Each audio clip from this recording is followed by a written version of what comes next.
Le constat est le tout premier chapitre qui fait suite à la préface du livre Le plus grand défi de l'histoire de l'humanité d'Aurélien Barraud. Nous faisons face à une situation sans précédent. L'avenir est en danger. Aucune espèce vivante ne s'était encore comportée comme les humains dans toute l'histoire de la Terre. La possibilité d'un futur fait maintenant question pour nous. L'enjeu est immense et multiple. Il concerne tous les vivants et doit être pensé suivant le double prisme de l'espèce et de l'individu. L'âge de la Terre est presque égal à la moitié de celui de l'univers. Notre planète est vieille. Elle a connu une histoire tourmentée et mouvementée. De la condensation gravitationnelle des poussières primitives au bombardement météoritique intense, ses débuts ont été agités. Mais la vie est apparue assez rapidement, il y a près de 4 milliards d'années. Au sein des sources chaudes, la matière a exploré cet état spécifique, peut-être singulier, si difficile à définir et pourtant si évident à identifier lorsqu'il se présente. On ne sait pas très bien ce qu'est la vie. On peut échafauder des définitions. Mais une vie extraterrestre satisferait-elle à ces définitions ? Et si ce n'était pas le cas, comment saurions-nous alors qu'il s'agit bien de vie ? Beaucoup de magie et de mystère entourent encore le vivant, ou plutôt les vivants. Les chemins empruntés par la vie sont si diversifiés, inventifs, imprévisibles, qu'ils ne cessent de surprendre et d'émerveiller ceux qui les explorent. Des trésors d'ingéniosité et de beauté, qui émeuvent autant qu'ils émerveillent, sont quotidiennement découverts. Il n'est pas nécessaire d'aller en Antarctique observer les manchots. Chaque mètre de prairie recèle des dizaines de spécimens d'insectes dont une simple loupe révèle la complexité de structure et la subtilité de comportement. Cet immense édifice, dont chacun de nous est l'un des membres résultant d'une très longue et très lente évolution, est éminemment fragile, et il est gravement menacé. Il est même déjà en train de s'écrouler. L'humanité elle-même est touchée de plein fouet par les ravages dont elle est pourtant la cause. Une large moitié de la surface terrestre, regroupant plus des 2/3 de la population humaine, subit une telle perte de biodiversité qu'il n'est plus évident qu'elle puisse matériellement continuer à subvenir aux besoins des hommes. Procédons à un rapide panorama lacunaire, partiel et désordonné. Commençons par regarder tous azimuts où nous en sommes. La Terre est peuplée d'environ 10 millions d'espèces vivantes. Chacune est issue d'une histoire unique, pleine de rebondissements et d'imprévus. La 6e extinction massive de l'histoire de la Terre est en cours. Il n'y a plus de doute à ce propos. Récemment, 2 chercheurs du CRNS ont analysé 13 000 articles publiés dans les plus grandes revues de biologie de conservation, impliquant plus de 100 000 scientifiques, et le résultat est parfaitement clair, sans aucun doute possible, quant à la catastrophe en cours. La vie se meurt, et la tendance actuelle est à l'accélération de ce processus déjà étonnamment rapide. Elle n'épargne aucun groupe, des oiseaux aux insectes, en passant par les mammifères et les poissons. En 40 ans, plus de 400 millions d'oiseaux européens ont disparu, et, à l'échelle de la Terre, environ la moitié des populations d'espèces sauvages. Bien que certaines zones soient plus concernées que d'autres, la tendance à une diminution drastique se vérifie partout. Le rapport du GIEC de la biodiversité estime que les disparitions d'espèces ont été multipliées par 100 depuis le début du XXe siècle. Et, en parallèle de cette alarmante atrophie de diversité du vivant, on note une diminution draconienne des populations. Même quand l'espèce n'est pas encore éteinte, les animaux se meurent. Depuis 1990, le nombre d'insectes volants a chuté de 80% en Allemagne. Il ne reste que quelques milliers de guépards, le nombre de lions a été divisé par 2 en 30 ans, les orang-outans sont en danger critique. L'hécatombe est d'une ampleur terrifiante. La disparition d'une espèce, au sens strict, demande qu'il ne reste plus un seul spécimen la représentant, pas même dans un zoo. Bien que cette définition soit très restrictive, les disparitions sont nombreuses et leur rythme ne cesse d'accélérer. Mais ce n'est pas le critère le plus pertinent à ce stade.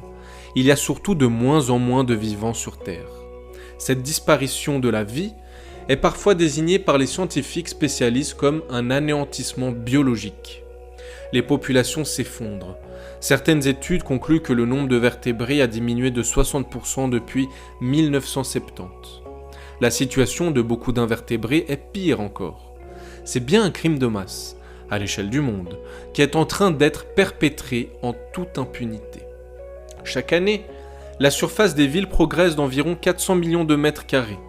La déforestation à des fins agricoles est plus inquiétante encore. À l'échelle mondiale, seul un quart des terres a échappé aux effets substantiels des activités humaines. Il n'en restera plus que 10% dans 30 ans, en grande partie dans les déserts, montagnes et régions polaires. La pollution tue environ 3 fois plus d'humains que le sida. Elle cause environ 6 millions de morts par an et progresse notablement en particulier dans les pays pauvres et les lieux en développement industriel rapide. Une bonne partie de la Grande Barrière de Corail, un lieu à juste titre emblématique de la biodiversité, est en voie avancée de disparition. Les mangroves reculent rapidement.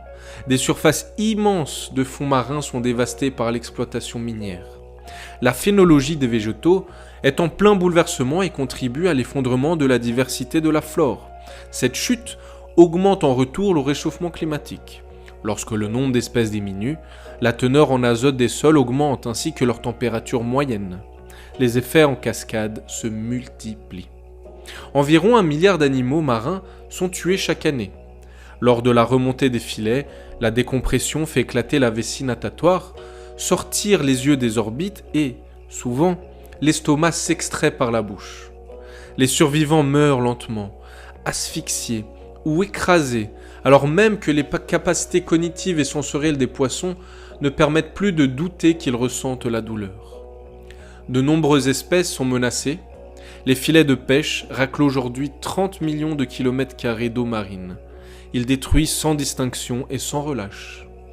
Rien qu'en 2016, il y eut 40 millions d'heures de pêche industrielle effectuées par des navires ayant consommé 19 milliards de kilowattheures et parcouru 460 millions de kilomètres, soit plus de 35 000 fois le diamètre de la Terre. Les 3/4 de la surface des océans sont concernés. Les poissons d'eau douce disparaissent plus vite encore et le déclin des populations est estimé à environ 4% par an. Il semble que la biomasse du zooplancton soit également en chute rapide avec des incidences majeures sur l'ensemble de la chaîne.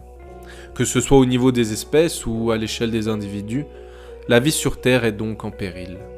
Les humains représentent 0,01% des créatures vivantes, mais ont causé 83% des pertes animales depuis les débuts de la civilisation.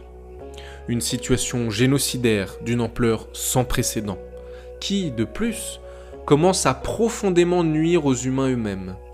La première cause de cette atteinte à la vie, puisqu'il ne s'agit pas que de la biodiversité au sens comptable, est certainement la disparition et le morcellement des espaces habitables pour les non-humains. Les animaux n'ont plus de lieu pour vivre. L'omniprésence de l'homme et de ses infrastructures est telle que certaines espèces diurnes vivent maintenant la nuit pour se redonner un peu de liberté. L'expansionnisme humain démesuré est la cause première du déclin des autres formes de vie. Par exemple, 95% des prairies d'herbe hautes d'Amérique du Nord et 50% de la savane tropicale sont devenues des zones entièrement humanisées. La tendance s'accélère et se généralise presque partout. Les autres causes d'effondrement du vivant sont également connues. Des espèces invasives sont parfois introduites et leurs effets peuvent être létaux pour d'autres animaux. La surexploitation des ressources a des conséquences dramatiques.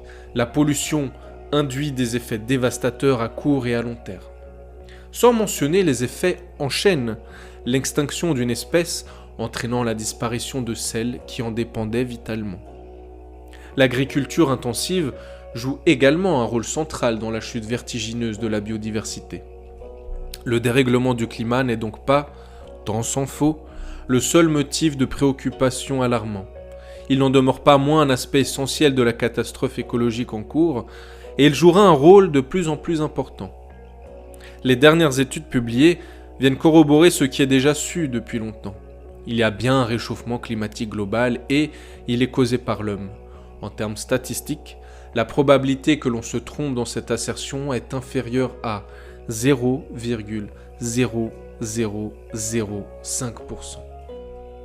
Cette évolution des températures est alarmante parce qu'elle se produit sur des échelles de temps beaucoup trop courtes pour que les organismes vivants puissent s'adapter comme ils l'ont parfois fait dans le passé. Nous sommes face à une singularité sans précédent. Il est à ce jour délicat de quantifier précisément l'amplitude de réchauffement à venir, mais les mises à jour successives vont dans le sens d'une aggravation par rapport aux premières estimations et un effet d'emballement n'est plus à exclure. Des réactions en chaîne incontrôlées vont prendre donc naissance et faire s'effondrer l'équilibre précaire du fonctionnement planétaire. Dans tous les cas, les conséquences se traduiront par une montée des océans, une fonte importante de la banquise et des calottes polaires, un engloutissement des îles et des villes côtières, des incendies fréquents et dévastateurs, des extinctions massives d'espèces dans toutes les branches du vivant, un développement notable de certaines maladies graves, une progression des cyclones, tempêtes et inondations, des pics de chaleur destructeurs associés à une avancée importante des déserts et une chute importante des populations animales. Une étude récente suggère que la part de l'humanité soumise à des canicules potentiellement mortelles de plus de 20 jours s'élèvera à la fin du siècle à 74%. La sécheresse qui a sévi dernièrement au Sahel est sans équivalent depuis au moins 1600 ans. Les feux de forêt ont été multipliés par 4,5 en quelques décennies et on estime à plus de 300 milliards de dollars le prix des catastrophes météorologiques récentes aux seuls États-Unis. À l'échelle mondiale, l'apparition de nombreux réfugiés est inévitable. Si l'on prend le seul exemple de ces réfugiés climatiques, que l'on évalue à environ 200 à 500 millions, peut-être plus, dans une trentaine d'années, il n'est pas difficile de cerner l'ampleur du problème. Cette situation engendrera sans nul doute des guerres et des conflits majeurs à l'échelle planétaire. L'histoire ne laisse guère entrevoir d'autres possibles. La température a dépassé les 51 degrés à l'ombre en Algérie durant l'été 2018, tandis que le minimum nocturne à Oman n'est pas tombé en dessous des 42 degrés sur un cycle entier de 24 heures. 2 ans auparavant, on mesurait 54 degrés au Koweït. À de telles températures, le corps humain ne fonctionne plus. Il détourne le sang vers les capillaires de la peau, rationnant les autres organes vitaux. Le cerveau n'est plus alimenté. Le cœur pompe le sang jusqu'à épuisement. Beaucoup de pays très peuplés sont en passe de devenir humainement invivables.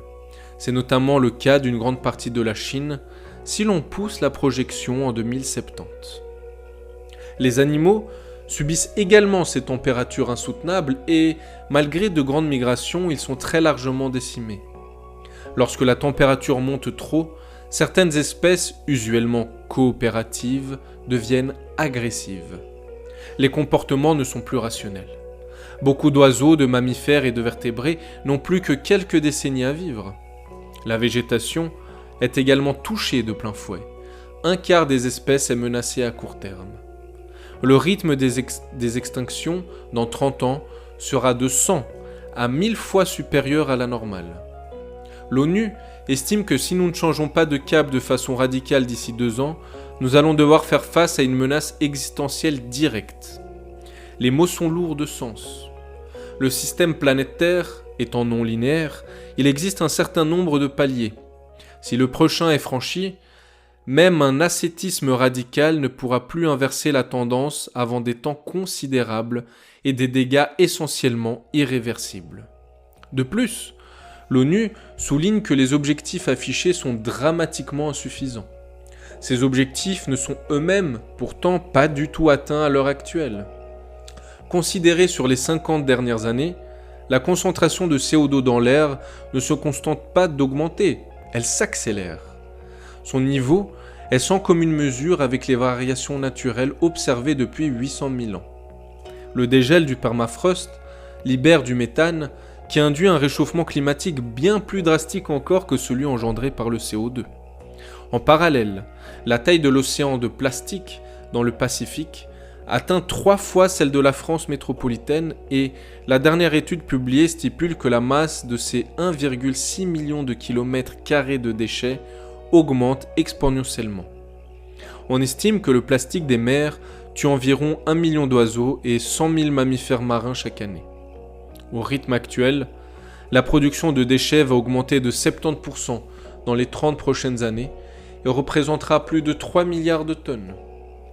Les effets sur la santé humaine et l'environnement sont dramatiques et paradoxalement beaucoup plus coûteux à traiter que ne le serait une réduction drastique des émissions de ce polluant.